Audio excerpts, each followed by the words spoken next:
Bonjour monsieur. Bonjour. Est-ce que vous avez un truc qui pétille? Ah, un vin avec des bulles. C'est ça.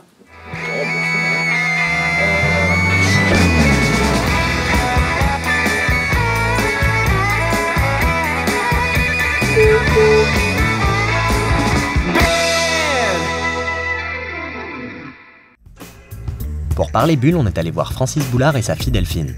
Ils cultivent un petit vignoble de moins de 3 hectares en biodynamie pour faire revivre les sols. Francis, il appelle ça son jardin. Et il en parle avec amour sur son blog et sa page Facebook. Et tout ça, je remets ça sur mon blog. On aime bien montrer ce qu'on voit. Pour vous, un bon champagne, c'est quoi? C'est le nôtre. Non, c'est pas... Voilà. Non, j'aime bien Bollinger, j'aime bien Krug, j'aime bien Salon. Mais après, dire le meilleur champagne, ça dépend au moment où vous le buvez. Si c'est l'été qui fait très chaud, on préférera plutôt des chardonnays ou des vins assez vifs. L'hiver, on va sur l'acidité, qui vont plus la minéralité, l'acidité. Ouais. Et puis l'hiver, on va boire plutôt des pinots noirs, des pinots meuniers, des vieux millésimes, qui sont un petit peu plus opulents, plus robustes. Parce que si par abus de langage on parle du champagne, on devrait plutôt dire les vins de champagne. Et entre Francis Boulard et les grandes maisons s'étale toute la diversité de l'appellation.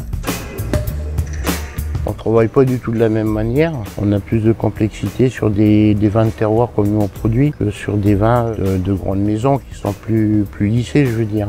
C'est pas péjoratif quand je dis lissé, c'est parce que ça correspond plus à un ensemble de goûts. Parce qu'en Champagne, en dehors des cuvées millésimées, les bouteilles ne précisent pas l'année de récolte. Nicolas Boget de la maison Boget-Jouette nous explique ce système champenois commun à la majorité des appellations de vins effervescents. Le brut, c'est vraiment le style de la maison, voilà. Donc pour effectivement homogénéiser la cuvée brute, en fait, sur plusieurs années, on fait ce système d'assembler le vin de l'année avec le vin de l'année d'avant ou même de 2 années, quoi. Ça permet de lisser, en fait, la qualité du vin et également son aspect, enfin son goût, quoi. Nicolas Boget fait partie de ceux qui ne vinifient que leurs propres raisins. Mais dans cette région négoce et roi, les relations entre les différents acteurs économiques peuvent être bien plus complexes. C'est-à-dire qu'aujourd'hui, un récoltant, il a ses vignes, il fait son vin et il n'a pas possibilité, pratiquement pas la possibilité, je simplifie, d'acheter ailleurs des raisins ou du vin sur latte. Un négociant, il peut faire beaucoup de choses. Il peut acheter du raisin, il peut acheter du vin clair, il peut acheter du vin sur latte, c'est-à-dire pratiquement terminé, et le revendre ailleurs. Il faut savoir qu'en Champagne, plus de 90% du vignoble appartient à des particuliers, à des familles, à des personnes physiques, voilà, à des pas personnes des marques. physiques. Non, 90% du vignoble. Alors qu'il y a beaucoup plus de 10% qui sont vendus en tant que marque. Exactement. Donc en Champagne, on est pratiquement plus de 5000 à faire du champagne. Il y en a qui vont par exemple produire du raisin et ils vont vendre ça à Veuve Clicquot. Il y en a, ils vont aller jusqu'à la production de vin clair, quoique c'est clair pour les grosses maisons, elles préfèrent avoir du raisin pour travailler directement dessus. Et ils vont le vendre à Veuve Clicquot, à Krug, à Ruinart ou une grosse maison. Parce qu'aujourd'hui, les grosses maisons qui commercialisent le plus de champagne, ils se partagent un peu moins de 10% des vignes. Par contre, du marché, beaucoup plus. Mais est-ce que pour autant on a une opposition entre les petits producteurs de champagne et les grosses maisons? Qu'est-ce que les grandes marques de champagne apportent aux petits producteurs comme vous en fait?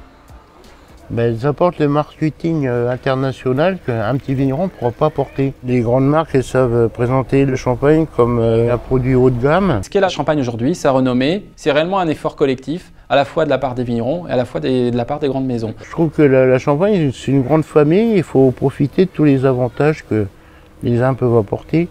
C'est vrai que les grandes maisons ont un budget communication qui est un budget que ne pourra jamais s'offrir les petits récoltants, les vignerons indépendants.